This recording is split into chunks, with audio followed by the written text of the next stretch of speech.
Yo, what's poppin', y'all? It's your girl, T. Michelle. Hey y'all, it's your girl Kay, And it's the queen of the AKAs, Dej. and we are the Committee Podcast. Your favorite tri-state trio. Hey yo, coming soon, our first annual committee cipher.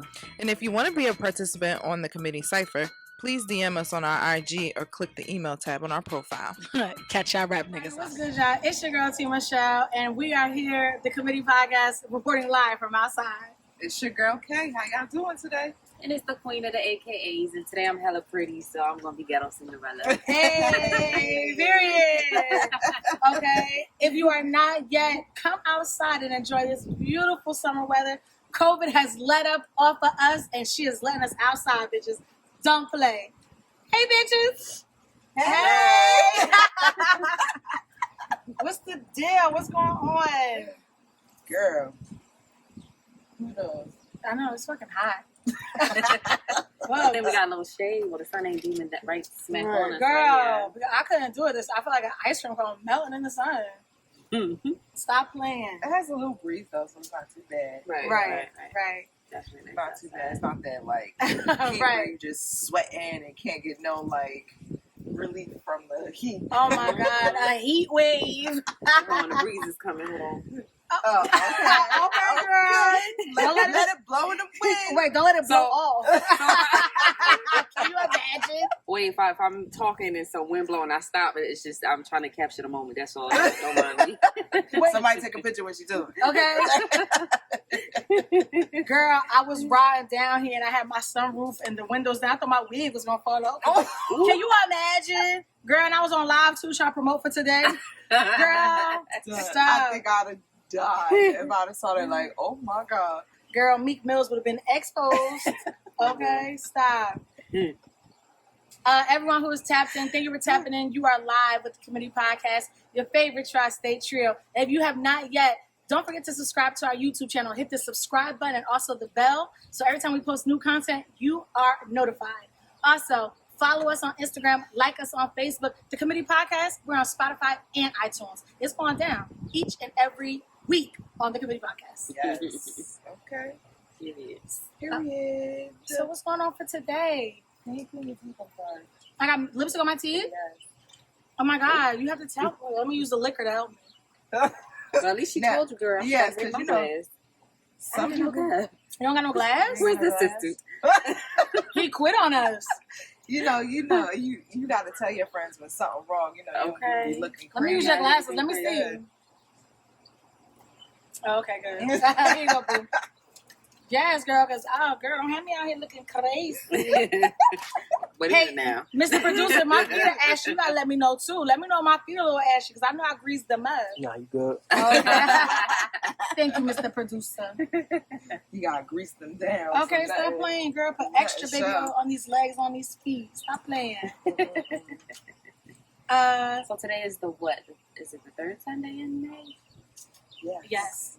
And all the month of May, we have been recognizing mental health awareness. Yes. What did we talk about last week? We covered bipolar, We schizophrenic, Substance abuse. substance abuse.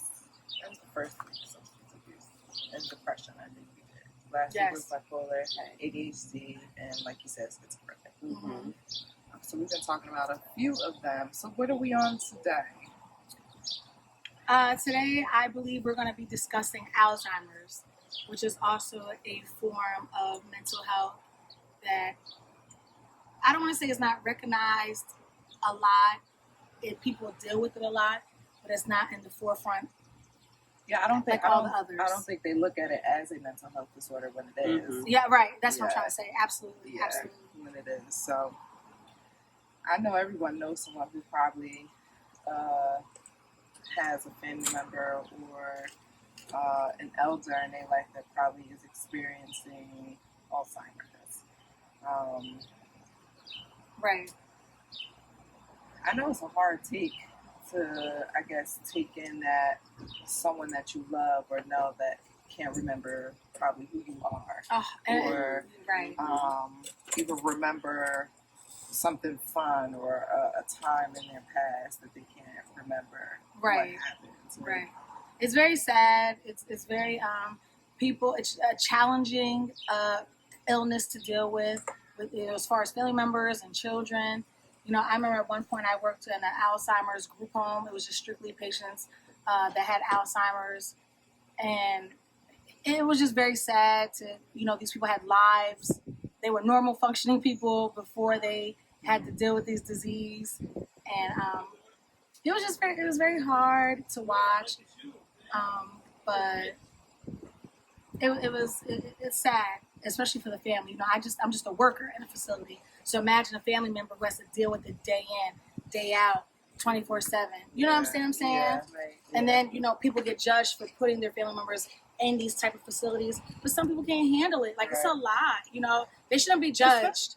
You know what I'm saying? Especially if they don't have the means to actually take care of their Exactly. family member. Like, sometimes you have to resort to, especially if a person has to go to work and still provide for their household, period. Like, it's I know they probably feel bad themselves, like having to put someone in a nursing home and leave them for the day because they can't really provide or stay home for them. You know? Right.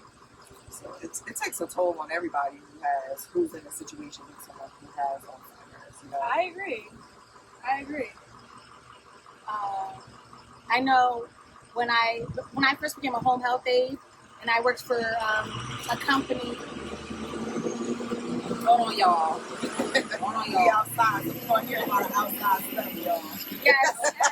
So we apologize. Right. We apologize for all the outside sounds. We are outside.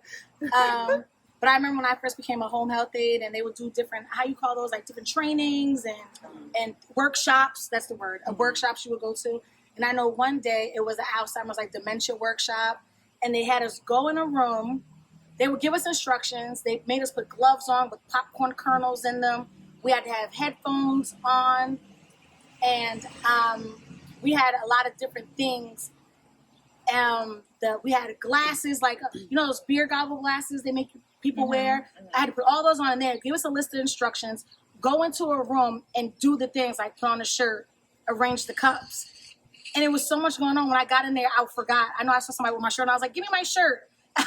And after the workshop, the nurse, she had said to me, she goes, that's what people who battle that mental illness, that's what they deal with. They're confused. They can't remember the instructions that you tell them. They don't know, you know, if I tell them to go get dressed, you know, they'll spend 20 minutes trying to find their shirt or their pants because they don't know where it's at. You know what I'm saying? Or maybe what they were supposed to Right, do. or what they were supposed to do, period. So it was a very good workshop, but it's very sad to watch decline in patients, people who have that illness, man. Yeah. Ugh. It definitely is. It definitely is. Well, can we talk about these insurance companies and how terrible, or Medicare to be specific, Uh-huh. how they don't cover anything for these patients, and it's like they don't even cover incontinence supplies. So No, they don't. Wow. you guys know, but if anyone who's watching, I do work for a doctor's office. It's a little more traditional, like back in the day, because instead of seeing patients in office, I do administration, but our clinicians actually go out and visit patients in the home. So these are homebound, bedbound patients with chronic illnesses. You know, about 90% of our patients do have dementia and Alzheimer's, and it's terrible. It's horrible that these people can't even get help from the insurance company. Well, I don't understand what's And the they problem. Like, gotta- why not? I don't know. That's Medicare crazy, doesn't cover incontinence supplies. Medicaid does, but then you know you have to get qualify. it. You have to get it as a secondary. Like, you have to if qualify. for it. Right. That's the sick part. Like you sit here and work all these years. Okay. Okay. Mhm. Pay into all these insurance. Paying taxes. and all of that, and yet when you decide to retire and you get on, you know, basic insurance or whatever, it's like you get nothing. Nada. Nothing. Zip like zero. that's really, really crazy. Really crazy. And even like the simplest things, like if you know someone who has an abnormal gait, can't walk right, in order for you, Medicare covers like a wheelchair, transport chair, but you have to prove medical necessity for it. So it's not even like I can just give you a prescription and then you go get a wheelchair. No, they want You you have to. to The doctor prove has to it. document why you need it. Same thing for even a hospital bed. And on top of that, they don't even cover full electric beds. So you have these home health aides who call up sometimes and they're so frustrated because they want them to get a full electric, but then we have to say, oh, well, you know, insurance doesn't cover it. But these home health aides are hurting their backs, trying to lift these patients, trying to do, you know, daily activities. I can't take it. Mm-mm. Yeah, they do definitely require a whole bunch of documentation, office notes, and why this, and if the diagnosis code doesn't match, Yeah. and all this other stuff. It's just crazy. It's bullshit. Yeah, pretty Yeah. much. Y'all see what happened in John Pretty Q, much. and now y'all wild out when people do John Q moves. That is very true. No, seriously, Held seriously. lock the whole hospital down. Because Okay? his son needed a heart transplant. So imagine like these people who are really frustrated, and then not like it's not right. What I'm about to say, it's not right. I'm not justifying it, not for one little second. But forget the caregivers who abuse the patients. It's kids who abuse their parents as patients because they frustrated. Because they doing all this lifting and tugging and pulling. And sometimes the patient are not cooperative because they have Alzheimer's or they have dementia and they fight and they're combative. Yep. You know what I'm saying? So people, they get tired. You know what I'm saying? They can't take it. So you see them on the news, they done beat the shit out this old person who's their father or their mother or their aunt or their caregiver. You know, it's wrong. You should never do that. But damn, give them some type of help, some assistance, like help them. It does get frustrating when you can't get help. You know what I'm saying? And that's why we probably see a lot of those incidents that happens because Which we're not they justifying can't- at all. Yeah, it's not Right. it's not right at all. But No. it's like, where else can you look to for help? You can't pay for a personal home health aid. The insurance will only pay for a home health aid to come probably 2 or 3 times out the week. And that's Right. You know what only I'm if you saying? have a skilled need. Yeah, like They don't it's- just cover home it's- health aid by Like, what itself. else do you go to? And especially if you still got a household to run or still got to go to work. Right. What do you do? You know how many What do you times do? I done had these fans, because I talk to some of the patients, but majority of the time it's their family members who are like our dementia or Alzheimer's patients. You know how many times they called up, how many times I sat on the phone, somebody just listened to them cry. And healthcare is, you gotta have thick skin. You gotta know how not to take stuff personal. You have to leave your personal at the door as soon as you walk in because it becomes about that patient and that patient's family. But they just literally just break down on the phone because they just don't know what else to do. Right. They have nowhere to turn. Right. You got to think like some of these patients are in their 80s, so their kids are in their 60s. The Yes. grandkids are in their 40s. Great grands are in their 20s. So these they have nothing, and they're trying to function on their own. Imagine being 60-something years old, you got your own health problems going on, and you trying to make sure your parents straight. It's really sad and pathetic. And the government and these insurance companies all be ashamed of themselves. We need to get like Canada because Canada's insurance is top notch. Okay, let's just throw this out there. It's hard as hell to get into Canada. Nobody getting into Canada Okay. now. Is it I not said right that now? when It's not. COVID hit, when they was giving out the monthly checks. I was like, we might need to relocate. Now they're like, nah, we don't want none of y'all. No. Stay over there. Absolutely. You can't even come visit. Yes. That's terrible. It's really, really sad. That's a whole nother topic, a whole nother day, child. A whole segment on health insurance, Yes. medical, how it's just a business. Patients are just what's the word? Like numbers. Oh yeah, it's a business. That's exactly what it is. It's just a business. I mean, I get it. It's a business, but they in there for the business corporation money, Mhm. Wall Street business. It's not business for caring no more. It's business because you're a number. You get $1. You get this amount of money, and y'all a piece of shit. And I'm just saying it.